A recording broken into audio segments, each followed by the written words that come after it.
ఈరోజు 108 మంది పీఠాధిపతులతో జాతీయ హిందూ ధార్మిక సమ్మేళనం జరుగుతుంది. ప్రధానమైనటువంటి ఉద్దేశం ఏంటంటే వెంకటేశ్వర స్వామికి వచ్చిన హుండీ డబ్బుల్లో తీవ్రమైన అవినీతి జరిగింది. ఆ డబ్బులు అవినీతికి జరిగాయని సీసీ కెమెరాలతో సహా చూపించారు. ఇది దారుణమైనటువంటి విషయం. అతడు ఆ యొక్క హుండీలో ఉండేటువంటి డబ్బును పెట్టుకోని చోట ఘోరంగా అవమానించడం కూడా జరిగింది. అతడి పైన ఎటువంటి చర్యలు లేవు.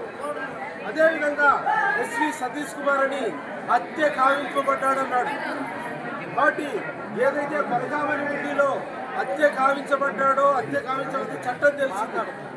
మేము మాట్లాడేది అసలు ఇటువంటి జరగడము తిరుమల తిరుపతి దేవస్థానం యొక్క పవిత్రత దెబ్బతీస్తుందా లేదా? కాబట్టి 108 మంది పీఠాధిపతులు టీటీడీ పాలక మండలి మీద ఆగ్రహోద్రవతులు అవుతున్నారు. అసలు విజిలెన్స్ ఏం చేస్తుంది? టీటీడీ అధికారులు ఏం చేస్తున్నారు? ఎక్కడ పూరం ఉందో, ఎక్కడ దాని తెరవేలికి ఎవరున్నారో మీరు ఎందుకు పట్టుకోలేకపోతున్నారు?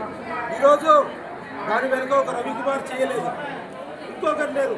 ఆ రవికుమార్ వెనుక ఎవరున్నారు మీకు తేల్చాలి. ఓరికి పై మాటలు కాదు, చట్టపరమైన చర్యలు తీసుకోవాలి. అదేవిధంగా ఈరోజు లడ్డు పైన కల్తీ జరిగింది. ఈ ప్రపంచంలో ఏదన్నా ఒక ద్రోహం, దేశద్రోహం, దైవద్రోహం అంటే తిరుమల లడ్డులో కల్తీ కలపడమే.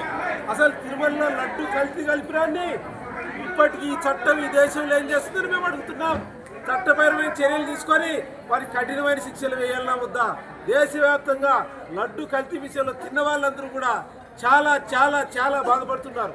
కనుక తిరుమల తిరుపతి దేవస్థానంలో ఇటువంటి విషయాలు జరుగుతూ మా గురువులు, నేను వాళ్ళ శిష్యుడిని, 108 మంది ప్రముఖ పీఠాధిపతులు, పెద్ద పెద్ద వాళ్ళు, నేను సాధారణ చిన్న పీఠాధిపతిని. కనుక వాళ్ళందరూ ఈ అన్యాయాలను, ఈ అరాచకాలను చూసి తిరుమల కొండ పైన సహించలేక ఇక్కడికి వచ్చారు. కనుక ఇప్పుడు మేమందరం టీటీడీ ఈవో ఆఫీస్కి వెళ్ళి వేలాది మంది ఇక్కడ వచ్చిన వాళ్ళందరం అక్కడ నామస్మరణ చేసి ఈవోకి అప్లికేషన్ కూడా జరుగుతుంది. వీళ్ళు కనుక ఈ విషయాలన్నింటినీ పరిష్కరించకపోతే ఇప్పటి వరకు మే 2 వరకు రేపు యజ్ఞం చేస్తున్నాం. పరకామణి ఇటువంటి జరగద్దని. రేపు లక్ష్మీ గణపతి విశ్వశాంతి మహాయజ్ఞం ఉంది. తిరుమల శ్రీవారి భక్తుల సమస్యల పైన వాళ్ళు కనుక దీన్ని పరిష్కరించకపోతే నవంబర్ ఈ రోజు నుంచి మే 2 అన్నమయ్య జయంతి వరకు దేశవ్యాప్తంగా ఇన్ని యజ్ఞాలు నిర్వహించి శాంతి యజ్ఞాలు మే 2వ తారీఖు ముగింపుగా 1,00,000 మందితో హిందూ సమ్మేళనం నిర్వహిస్తాం.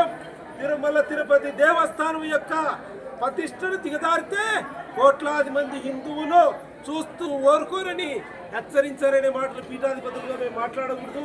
కానీ హెచ్చరించే పరిస్థితికి ఈరోజు పీఠాధిపతులు ఆగ్రహాన్ని చేస్తున్నారు. దయవుంచి మిమ్మల్ని ప్రార్థిస్తున్నాం. తిరుమల తిరుపతి యొక్క పవిత్రతను ప్రతిష్ఠిత కావాల్సిందిగా కోరుతున్నాం. గోవింద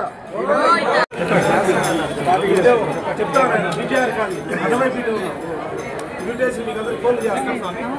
మీకు ఇన్విటేషన్ చేస్తాను. అక్కడ వర్షం పడింది, మైదానం ప్లేస్ అక్కడ మార్చింది. మీ అందరికి ఫోన్ చేస్తాం.